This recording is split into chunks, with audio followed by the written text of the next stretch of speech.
Welcome to Saturday's Warrior, the channel where we talk all things BYU, Big 12, conference realignment. But today we are focused on what was a wild week of headlines for BYU, all starting with the news that Richie Saunders went to Kentucky to meet with Mark Pope. He was seemingly all but gone.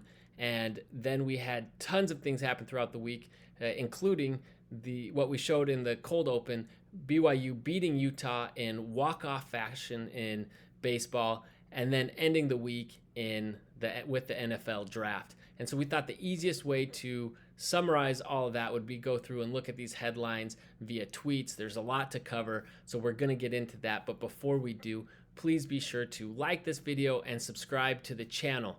Now let's get into it. As I mentioned, the week started off pretty dire with Richie Saunders going to Kentucky, meeting with Mark Pope. But before we get into that, I want to cover some of the other headlines across BYU. We'll get to basketball in a minute. I want to acknowledge that women's basketball got a huge commit in Hudgens there, and I don't know much about her, but everyone seems pretty excited, so that's good news. Our lacrosse team won their championship, so that is also very cool. I wasn't entirely sure that we even had a lacrosse team, obviously a club team. And then we also had, sorry, the Wi-Fi's bad here tonight.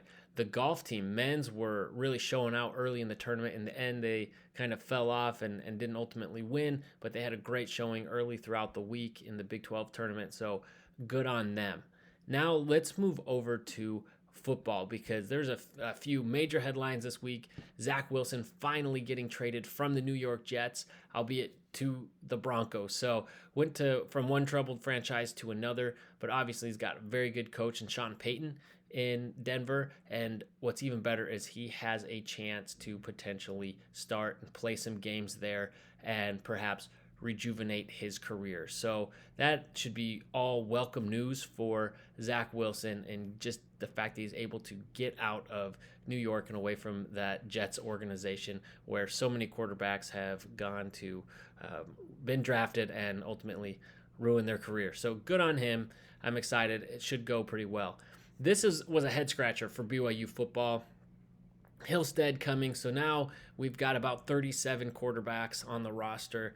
To me, I guess it's good news in the fact that he's someone who can play. He's pretty well touted, and I can't say I watched him a whole lot, but I think that it's always a good sign when you're able to recruit and bring in new talent.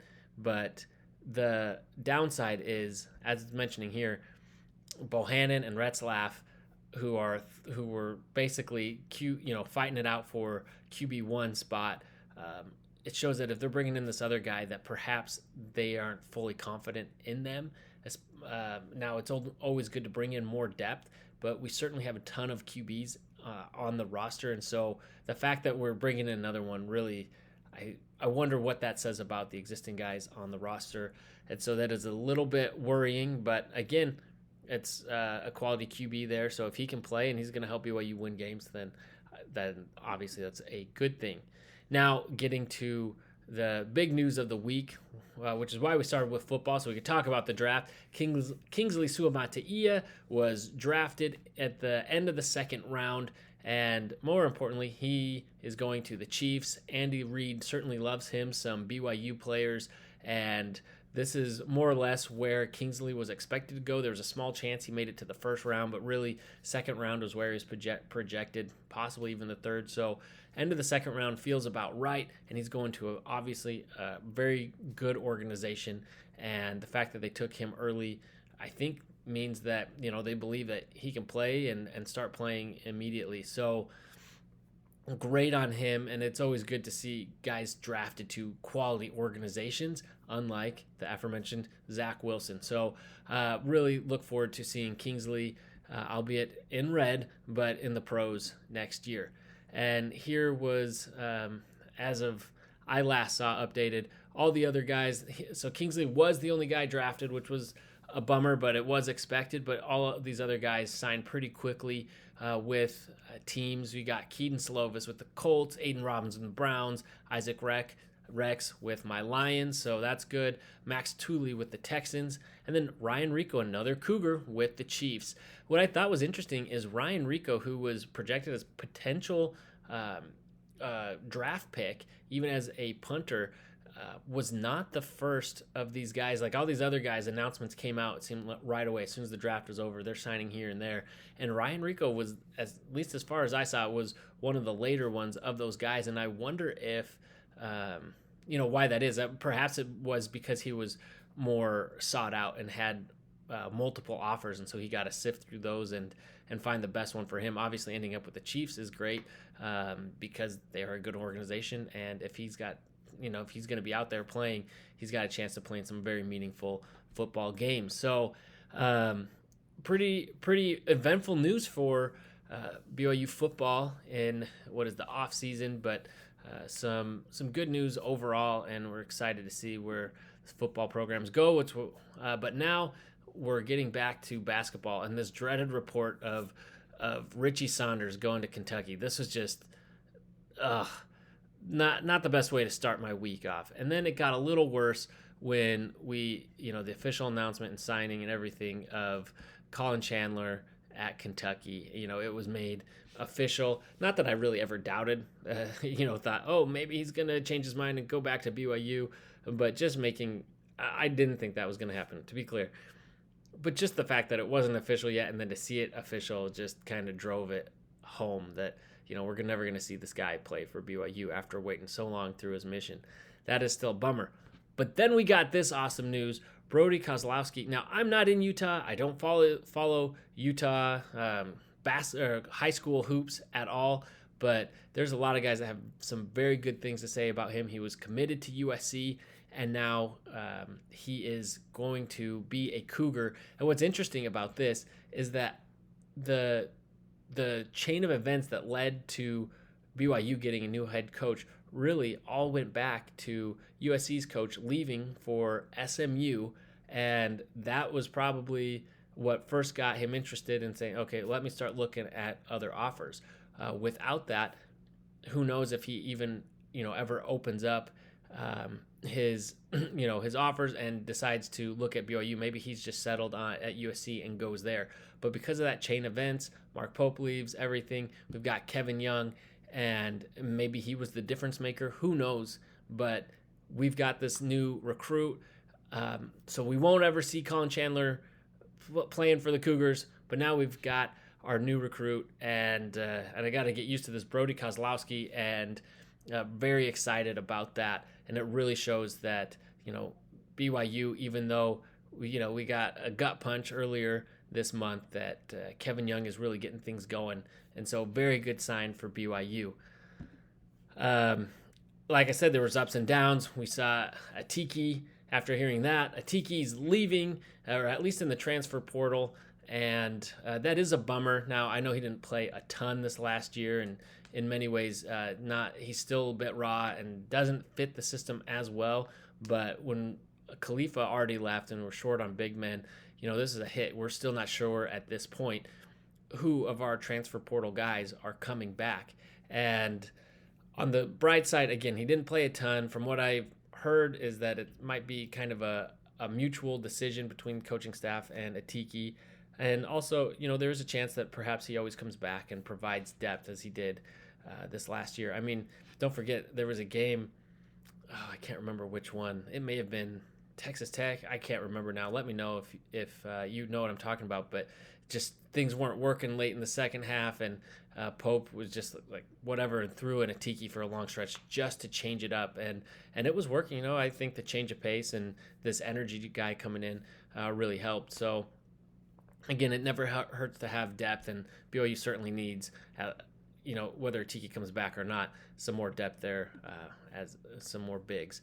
And then we got this announcement on top of Atiki that Jackson Robinson was going to declare for the draft. Now, he hasn't signed an agent, so he will still potentially be eligible for, to return to college if he does it by a certain date. But he can go in there, start working out, and get feedback. And if it's looking good and he thinks he's going to be drafted, then he can proceed. And if not, he can get back in. But this is the right move for him. His stock is high. He's obviously, he's played 4 years. He's not getting any younger. Not that he's old, but sometimes that can count against you in draft prospects. And he was sixth man of the year. Had a great season. The game against Duquesne, he played out of his mind. So I'd say his stock is probably about as high as it's going to be. This is the right decision. Bummer for BYU fans, but good on him. So I wasn't so disappointed by this, but if anything, it was good just to have some closure. And then we've got the announcement that Brandon Dunson is coming to BYU, first assistant coach announced. And now his name popped up pretty early right after Kevin Young was hired. I'm not sure the connection there or how he came up so quickly, who found him and why they narrowed in on him. If you have heard that and you know why, please let me know in the comments, because I think that's interesting. It sounds like he's got a good resume. He should be great. I'm glad we've got an assistant in place that can help Kevin Young while he continues in the playoffs for now. I just don't know much about how they narrowed in on him so quickly versus some of the other guys. We know Kevin Young has mentioned bringing in at least one NBA guy. So anyway, exciting to start getting that coaching staff put together. So that was good news. And then this was another gut punch. We had Stojakovic's son. I'm forgetting where's his name here? Okay. Andre. So he was thought to be a potential recruit for BYU, but then he announced his 3 schools, and on there, of course, is Kentucky, and that sucked because you know that obviously he had that connection with Coach Pope, and then why wouldn't you consider Kentucky and UNC, 2 blue bloods, and then Cal, that's right there, rival with Stanford, but anyway, so it was a bummer not to see BYU considered on that anymore. Would have been a great get, but ultimately he did choose Cal, which, again, makes you think we were looking at, a lot of people thought early on that Madsen would have been a potential hire for a coach for BYU. He pulled his name out, or BYU didn't consider him, however it goes, pretty early on, but it seems that he was still able to get this recruit that BYU was looking at. So anyway, just interesting to look at all that, but at least he's not going to Kentucky, so I can live with that. There's another guy, again, I don't know much about this guy, played at USF, but leaves BYU down on his list of finalists of schools that he's looking at. Again, looking at these, I think BYU seems like the most attractive situation out of any of these. You're looking at Cal playing in the ACC across country. St. Mary's actually pretty good, and you're looking at basketball, pretty easy path, relatively speaking, to get into the tournament.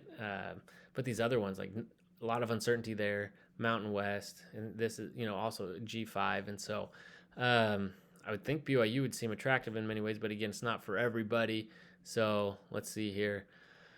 And I don't even know how to say his last name, but that'd be great.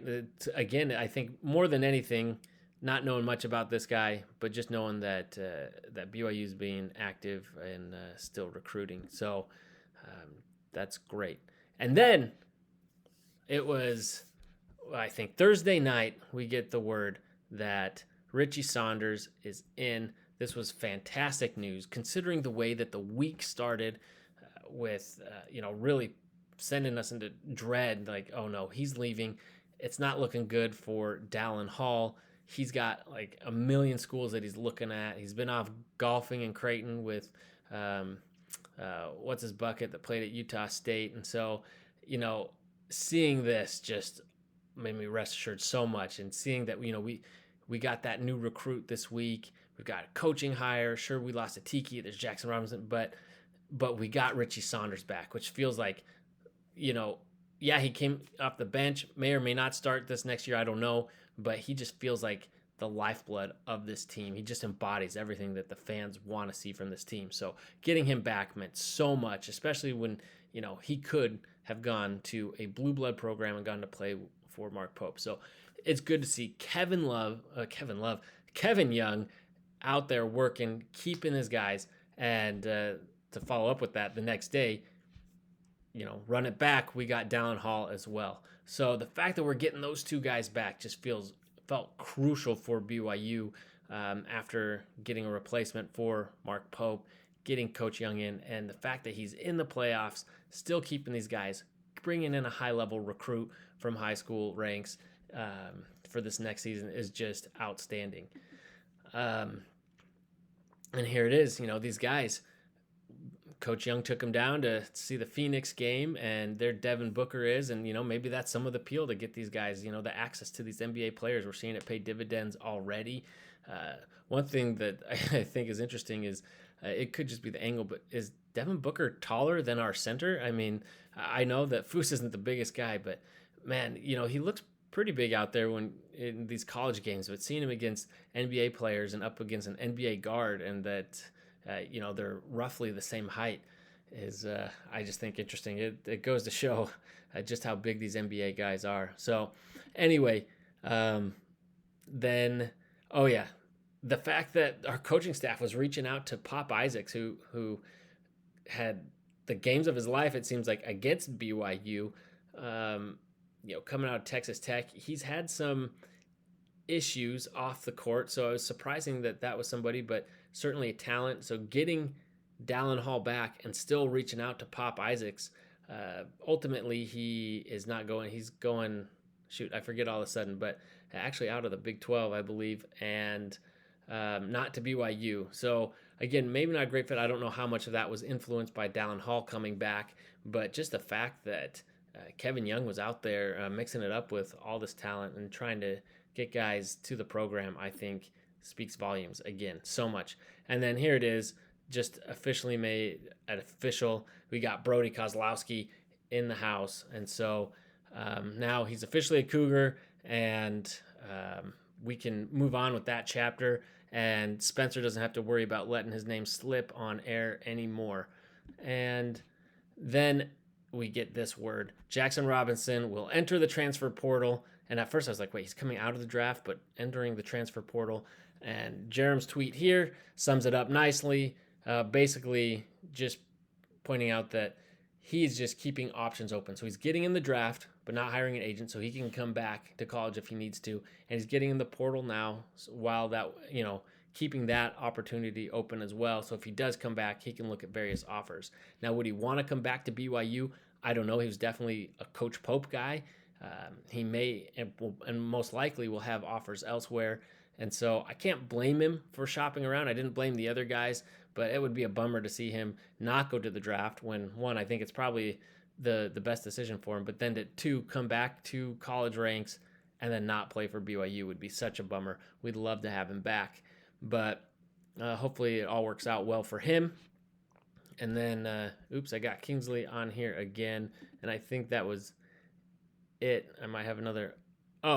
Just an overview here from Jerem, just showing the roster again. Probably need another one. Yeah, it showed that. I think Pope showed that he didn't trust Trey Stewart a whole lot. He'd have very spare minutes, and Dallin Hall was running out there most of that game.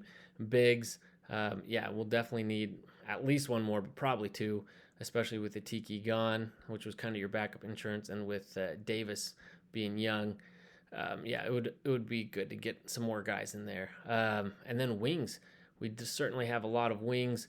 Wouldn't hurt to build that out a little bit more. Lost some key pieces last year, but great to see some of these really important guys that we're building around. And again, you got Kozlowski there, which will hopefully be a big part of what BYU is. We'll see how many minutes he plays coming in as a freshman. But very, very exciting news for BYU all in all. Ups and downs all week long, but overall, I would say this netted out to be a very, very good week for BYU. So what was your favorite thing that happened for BYU this last week? So many headlines. What was your favorite? Please let me know in the comments, and please like this video, subscribe to the channel, and as always, go Cougs!